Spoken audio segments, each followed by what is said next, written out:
Pastor John, several listeners have emailed to ask this question: how far is too far for an engaged couple to go sexually before marriage? It's a really important question. Our culture is, of course, awash in sexual titillation. You can hardly open your internet without some advertisement on the side awakening some sexual desire, or watch an advertisement between a TV program, or go to any movie almost without some kind of titillation. It's really amazing what we're having to deal with these days. And so when a young man and a young woman, or an older man and an older woman for that matter, begin to hang out together, what should they do physically is utterly crucial to ask. The Bible is our guide and our authority. It does not have a single sentence somewhere that says, okay, engaged couples, okay, couples that are starting to date, here's what you can and can't do. And so the way we have to approach it is by putting together truths from the Bible, which when they come together lead to some conclusions. So let me try to put together a few of those, and I'll see if I can be brief here. Number one, sex is good. I don't want to start with mainly, ooh, bad, bad, bad, watch out, watch out. Sex is good. 1 Timothy 4:3, the days are coming when people are going to forbid to eat certain things and marry, because Mary's got that ugly stuff called sex in it. And Paul says, no, the food and the sex are created to be received with thanksgiving because they're sanctified by the word of God and prayer, which surprisingly really says good sex is for Christians, because people who will give thanks for it. Husbands and wives, give your conjugal rights, 1 Corinthians 7:3. Only abstain from this sexual thing briefly, lest Satan tempt you, which means, by the way, that it's not just for having babies. It's got other deeper personal satisfaction reasons that God put it in our lives.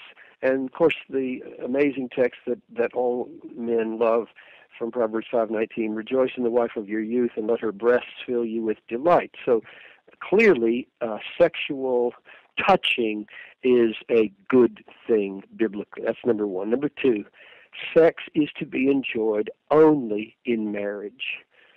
1 Corinthians 6:18, flee from porneia, that is, from fornication, from sexual immorality. And there's a difference between porneia and moikia. Moikia is adultery, and porneia is fornication. So there is illicit sex in marriage, called adultery, and there's illicit sex before marriage, called fornication.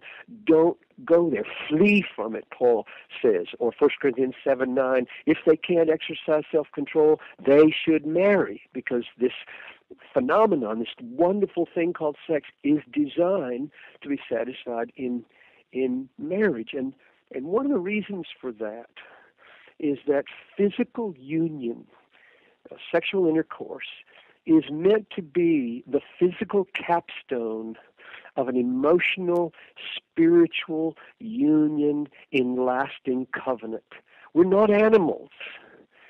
Sex has roots and branches penetrating in all of our being, and it affects all of our being. And we've tried to abstract sex from the covenantal, deep, personal, emotional, spiritual union of a man and a woman in our movies and in our literature and our advertising, and it's wreaking havoc all over the world. Women in particular are more whole than men in this regard.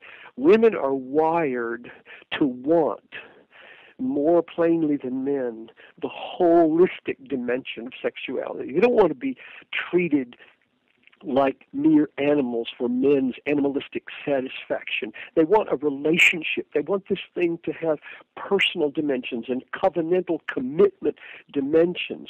And it's so sad to watch so many women in the media be drawn by the demands of men into a more animalistic way of treating sex than in this holistic, personal way. So marriage is where God means for that beautiful, whole commitment and covenantal, deep, personal, spiritual reality with a capstone of sexual intercourse to happen.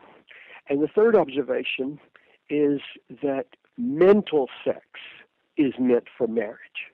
Jesus said, everyone who looks upon a woman to desire her has already committed adultery with her in his heart, which means that doing sex in your mind, looking at a woman and cultivating through some fantasy a way that you get into bed with her or take off her clothes is not supposed to happen. You're supposed to gouge out your eye rather than let that happen, because that's meant for marriage. You're supposed to have mental sex in marriage as well as physical sex in marriage. So those are the first three biblical observations. Now here's an experience observation to put with those before we draw some conclusions. Sexual touching is designed by God and experienced by most healthy people as prelude to sexual intercourse. That's what it's for. It's extremely frustrating to start touching sexually and have to break it off as the passions become strong, because those touchings and that passion is meant to take you all the way. God designed it that way. It's called foreplay for a reason. Now, here's some implications. My big therefore. Don't put yourself in that situation where touching is sexual before you can biblically go all the way. That is, don't put yourself in a situation where there's an awakening of the desire to go further and further. So my principle would be avoid sexually awakening touching and kissing. Avoid sexually awakening touching and kissing. They are designed as foreplay, not play. I think, to be specific, I think that would mean virtually universally touching breasts, touching genitals is in that category. Nobody, I can't imagine any normal person anyway, saying, oh, touching breasts and touching genitals is just not sexual for us. It's not going anywhere.